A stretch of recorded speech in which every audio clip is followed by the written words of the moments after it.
the interesting thing about that task, design a marketing strategy for the small hotel or whatever it would be, Robert or Robertas can attempt that and do a reasonable job, but the Susans can be stretched and stretched and stretched with exactly the same task.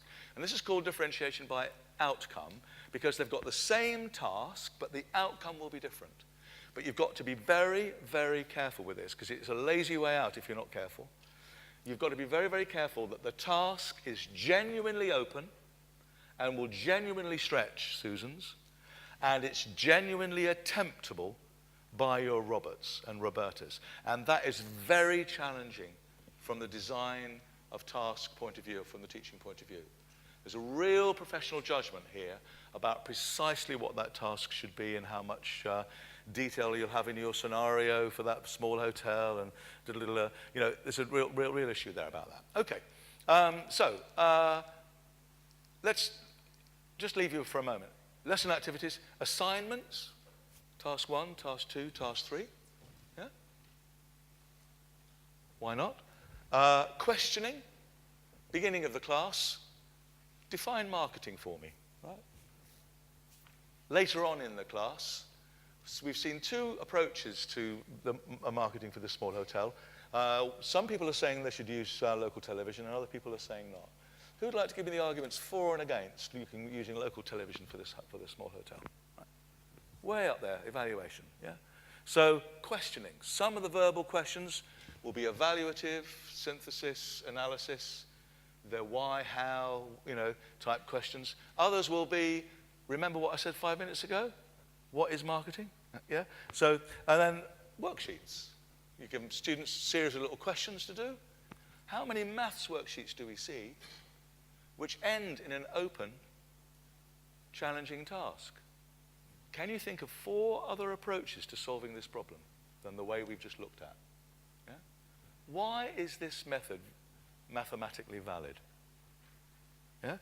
The sort of why, the how, the evaluative type questions that really make the Susans of this world, first of all, they get excited by them, and secondly, they stretch them. So, a simple question for you, very challenging. Have you got ladders? Have you got all the rungs on your ladders? Yeah? Just give you 3 minutes. Oh, volunteers, sorry. Yeah, volunteers, usually the people who know the answer. They don't want to use that.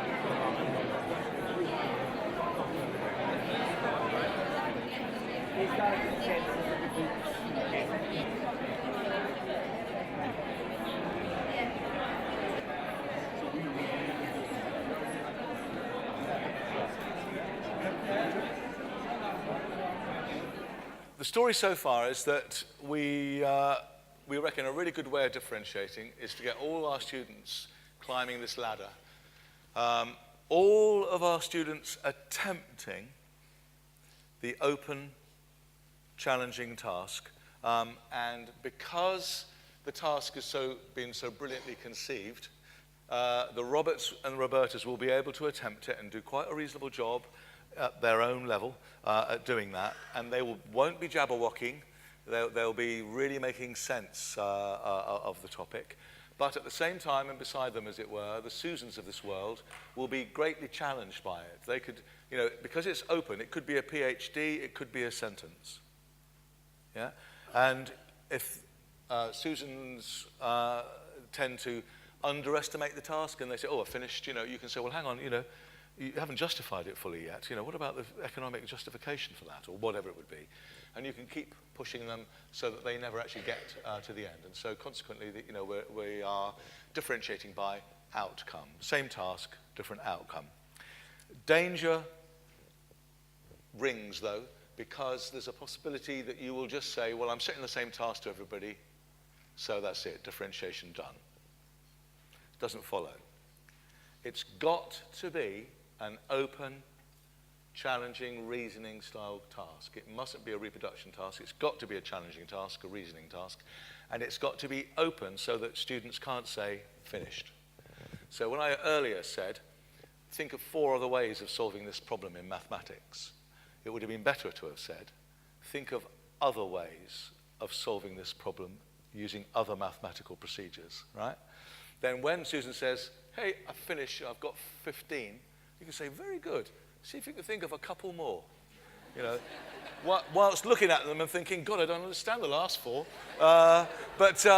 You know, you're stretching and stretching and stretching. Meanwhile, Robert is struggling to try and do it the one way that you've actually practically shown them how to do, but haven't quite.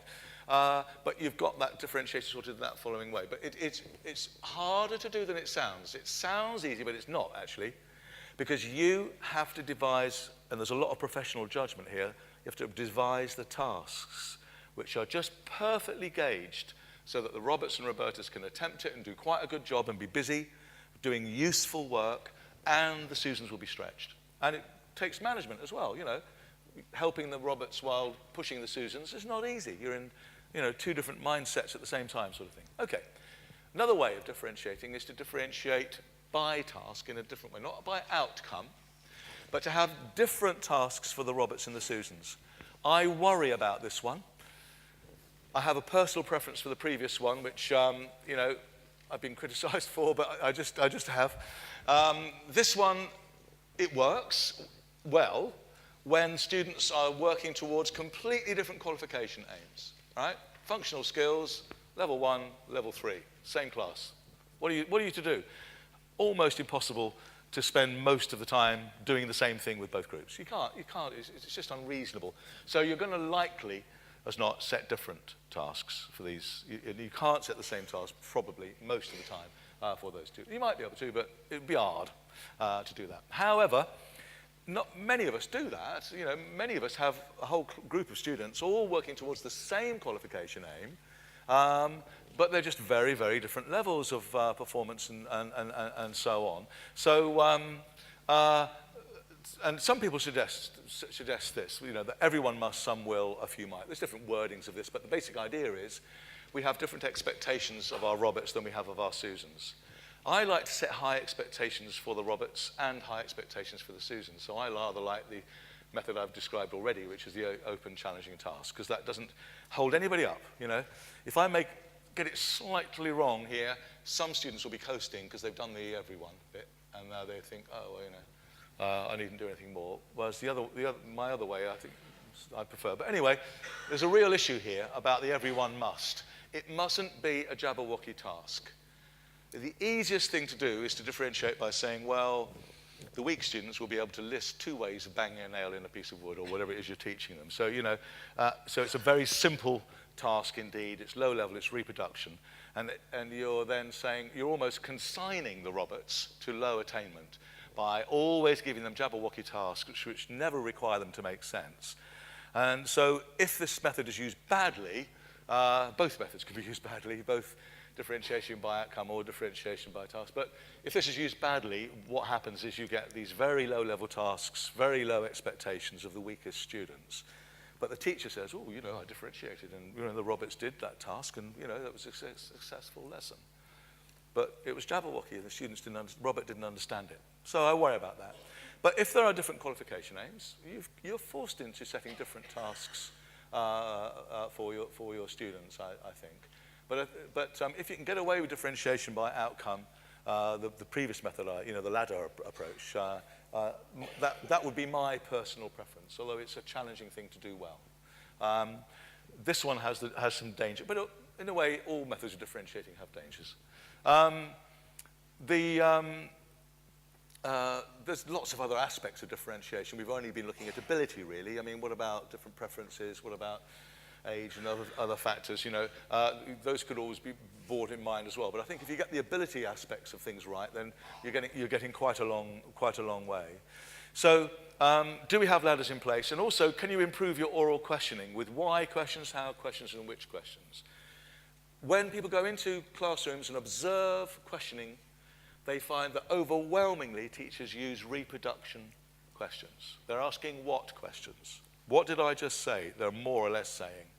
And getting the students to repeat it back, sadly. And we need to get students to reason. And I think in some ways, some of the reasons why teachers don't like asking why questions and how questions and, you know, those higher order reasoning questions is that they ask the question and then there's silence. And so they panic and they give the answer or something. And I really wish that students, when they were thinking, made a whirring sound. Yeah? Because, you could then say, why do we do it like that? And then there wouldn't be silence. There'd be, while the students are sort of thinking, that's an hard one. And then we'd realize, hey, actually, this silence is not a bad thing. This sort of empty space, no talking, it's a good thing. The students are thinking, and that's a good thing. One brilliant strategy, very simple, is when you ask these questions, because they take more time, is to say, why do we do it like that, or whatever the question is. And then you say, you've got 1 minute in pairs, off you go. You've heard me do that today. Yeah? You've got 1 minute in pairs, off you go. And then the students start talking, and that dialogue's immensely valuable, I think, really, really helpful. Okay.